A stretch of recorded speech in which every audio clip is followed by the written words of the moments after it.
believe this. My application for the residential college at UC Malaya has been unsuccessful. Where am I going to stay now? Don't worry, but you need to act fast. The rental unit around University Malaya get taken very quickly. Wait, I found a mistake. A landlord named Miss Tan is offering a studio for only 800 ringgit. And 800? That is a great deal for this area. When are you doing it? Next Tuesday. Hey Cindy, you're a law student, right? Can you come with me? I feel much safer if you check the contract. Don't you? Of course, I will make sure that the contract has all 6 essential elements so that the contract is a valid contract.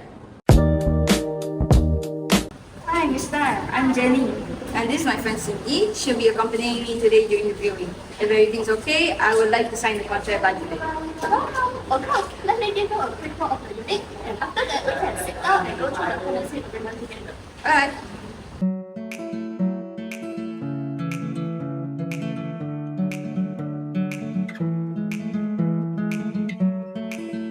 This place is perfect.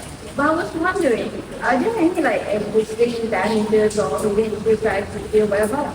No, not at all. Everything is in excellent condition. I have written it in my contract. The unit professionally inspected and cleaned it up for you. Oh, that's great. Oh, I was wondering one more thing. If let's say there are any structural damages, how will they be handled? No worry at all. If there is any damage to the property, I will cover the cost. There's a standard in my contract for fun. Now, let's have a look at the document now.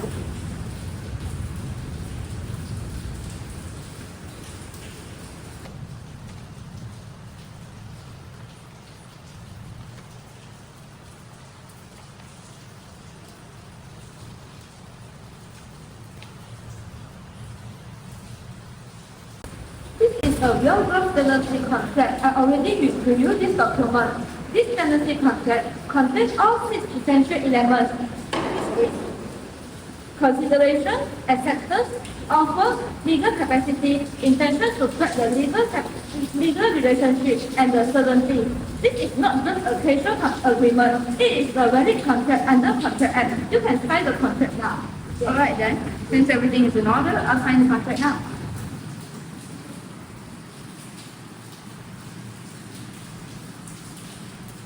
Alright. Welcome to the People's Generation Galaxy. Thank you very much.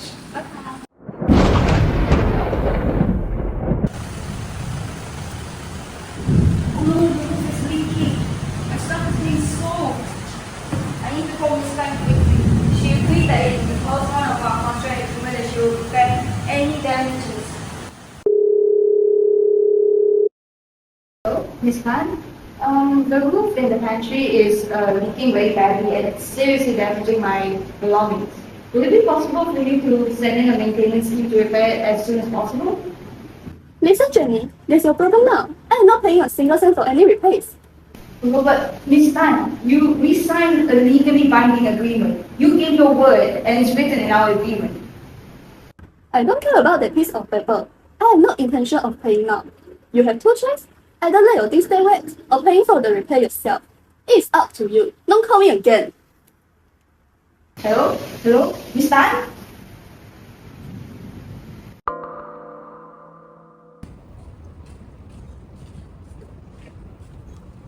You have been found to align with this repair issue. I am here to settle this once and for all. Sign this document now.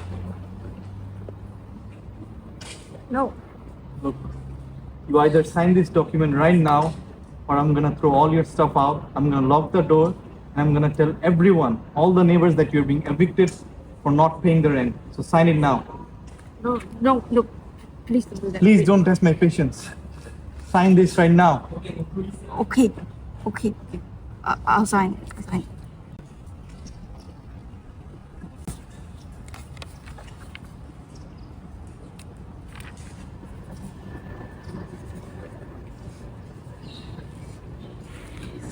It's done.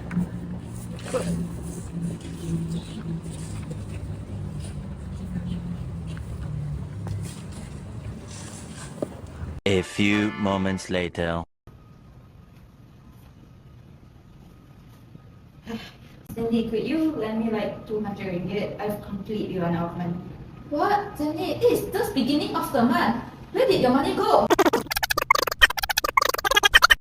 Jenny, you cannot let her get away by this. She is totally breaking down the contract act. Let us fight for this. Order in the court. Today we hear the case of Jenny versus Miss Tan. Today the act is all under Contract Act 1950. The plaintiff, you may present your case. Thank you, Your Honor. We are suing the defendant on 3 grounds under Contract Act 1950. First, Section 18, misrepresentation. The defendant gave false assurance that the room was in good condition to induce my client to sign. Second, Section 17C, fraud. She promised to cover repair with zero intention of performing them as evidenced by her refusal to pay once a leak occurred. Finally, Section 15, coercion. She used a bodyguard to threaten my client into signing a waiver. Objections. Regarding Sections 18, my client was unaware of the leak. There is no evidence she acted deliberately.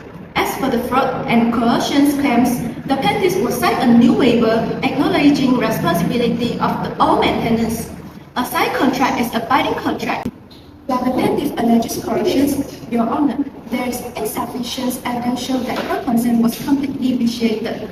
In any event, she signed a waiver clearly stating that she will bear responsibility for all maintenance. Furthermore, under the contract law, parties are generally bound by the terms they sign, and the principle of freedom of contract should be upheld.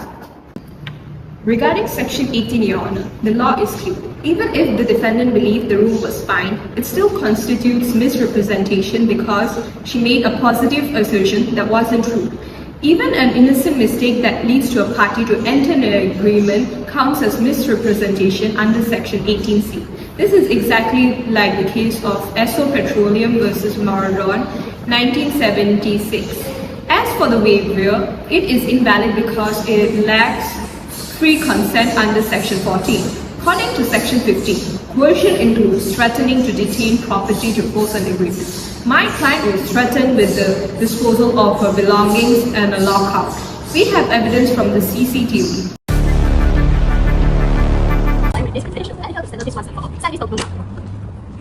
No. Look, you either sign this document right now, or I'm going to throw all your stuff out, I'm going to lock the door, and I'm going to tell everyone, all the neighbors that you've been evicted for not paying the rent. So sign it now.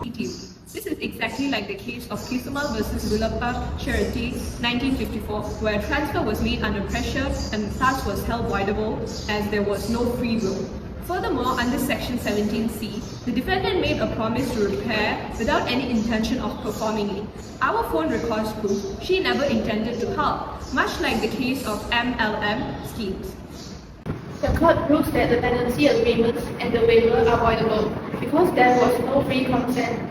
Under Section 21, only the party who was forced or misled have the choice to either resign or affirm the contract. Plaintiff lawyers, what is your client's choice? We chose to rescind the waiver because it was signed under pressure. However, we chose to affirm the tenancy agreement. We classified the roof leak as a warranty because it is a minor term and not the main purpose of the lease. Following Benetti vs. Guy, 1876, the contract should continue, but the defendant must pay for the damages.